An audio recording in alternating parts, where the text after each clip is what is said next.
हैं। रुक करते अगली खबर पर। हरिद्वार के कनघल में उस वक्त जोरदार हंगामा हो गया जब वहां चल रहे जागरण में बज रहे डीजे पर पुलिस ने कार्रवाई की। मृत साधन और ओर से पुलिस से सुप्रीम कोर्ट को हवाला देते हुए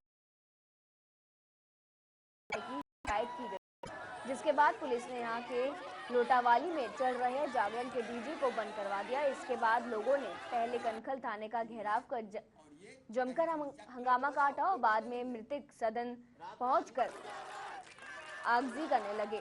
लोगों का हंगामा एक मौके के अनुसार मृत सदन जागरण बंद कराकर उनकी धार्मिक आस्था को ठेस पहुंचा रहा है, जिसे कोई बर्दाश्त नहीं किया जाएगा।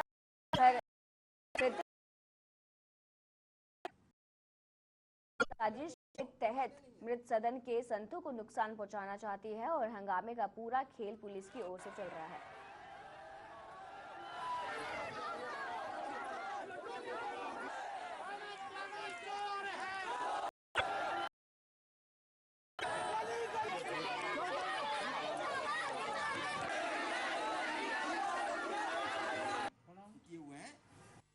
कभी जागरण बंद नहीं कराती है। मां सदन ध्वनि प्रदूषण को सुप्रीम कोर्ट के आदेश के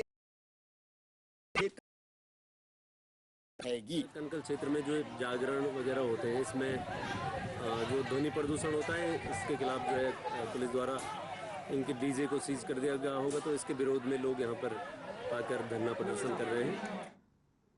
तो वहीं मुख्यमंत्री हरीश रावत ने वन कर्मचारी अधिवेशन में बोलते हुए कहा कि वन हमारे जीवन का आधार है, उसके लिए हमें विशेष ध्यान देने की जरूरत है। जिस कठिन परिस्थिति में यहाँ के कर्मचारी काम करते हैं, बहुत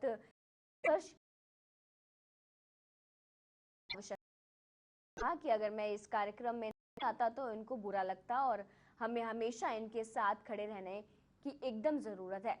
जिस परिस्थिति में ये लोग काम करते हैं वास्तव में बहुत ही कठिन है। हमारे वनों की सुरक्षा बहुत जरूरी है और उनको बचाने का काम ये लोग करते हैं।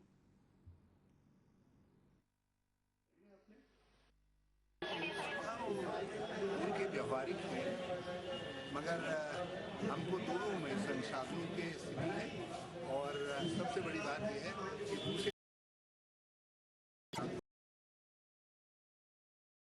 इनके साथ जरूर बैठना चाहूँगा, क्योंकि ये हमारे महत्वपूर्ण काम वाले लोग हैं और मैं ये चाहता हूँ कि इनकी ज़्यादा से ज़्यादा सक्रिय भागीदारी हो, ताकि हम वनों की हमारे वनों का बेहतर प्रबंधन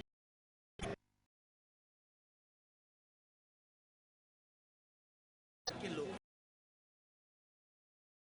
विभाग के जो रक्षा करने वाले लोग हैं, जो पर्यावरण की रक्षा भी इससे होती है और राज्य का जो एक स्वरूप है, ये राज्य जो है पर्वतीय राज्य, वनीय राज्य है, उस स्वरूप को बनाए रखने वाले लोग हैं। तो इनकी जो भूमिका है वो बहुत महत्वपूर्ण है। इनके द्वारा कुछ मुद्दे उठाए गए हैं, उसमें हमने कहा है कि माननीय मुख्यमंत्री जी के साथ बैठकर, अधिकारियों के साथ बैठकर, कर्मचारी नेताओं के साथ बैठकर उनके समाधान के लिए हम लोग बात करेंगे। कोटद्वार में वन प्रभाग के जंगलों से निकलकर हाथियों ने किसानों की फसल रौंद कर चौपट कर दी। दिन दहाड़े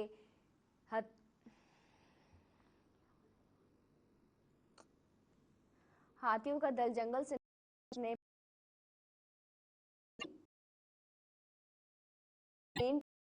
रामपुर में धान के खेतों में धमक पड़ते हैं। किसानों के लाख शोर करने के बावजूद भी हाथी खेतों से बाहर नहीं निकलते। हाथियों के इस हरकत से किसानों के चेहरों में मायूसी छाई हुई है। कड़ी मेहनत करने के बाद तैयार की गई धान के रोध कर नष्ट कर दी है। किसानों ने इसकी शिकायत वन विभाग से की है। वहीं किसानों के मुताबिक वन विभाग की ओर से बनाई गई सुरक्षा दीवार से भी हाथी नहीं रुके गए। वन विभाग की टीम आकर अपनी फॉर्मेलिटी पूरी करके चली जाती है। जब हाथी आते हैं तो वन विभाग के कर्मचारियों को फोन किया जाता है, जिससे ज्यादातर समय उनके फोन स्विच ऑफ रहते हैं। नरेश कि हम लोगों ने इसके लिए अलग से कर्मचारी रखे हुए हैं और कर्मचारी जैसे ही सूचना मिलती है वो हाथियों को रोकने के लिए जाते हैं। लेकिन दिक्कत यह है ना कि पूरी 10 किलोमीटर की रोड है ये, और हमारे कर्मचारी एक ही बार में कई जगह नहीं उपस्थित हो सकते, क्योंकि अगर एक जगह पे वो हाथी भगाने जाते हैं तब तक हाथी दूसरी जगह चले जाते हैं, तो इससे विभाग को होती है। ये कहना चाहेंगे कि जो सुरक्षा दीवार है उनसे तो कुछ हो नहीं रहा है।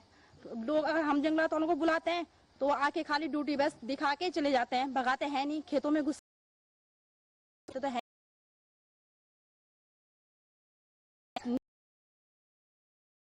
इसके लिए क्या बताएं, पिछले 2-3 वर्षों से लगातार हाथी से हमें फसल को पूरा नुकसान है। गेहूं की फसल के टाइम पे गेहूं का फसल और धान की फसल पक के तैयार हो रही है, तो धान की फसल में लगातार नुकसान कर रहा है। अब पक्की हुई फसल को ही आके वो नुकसान फिलहाल रुकेंगे।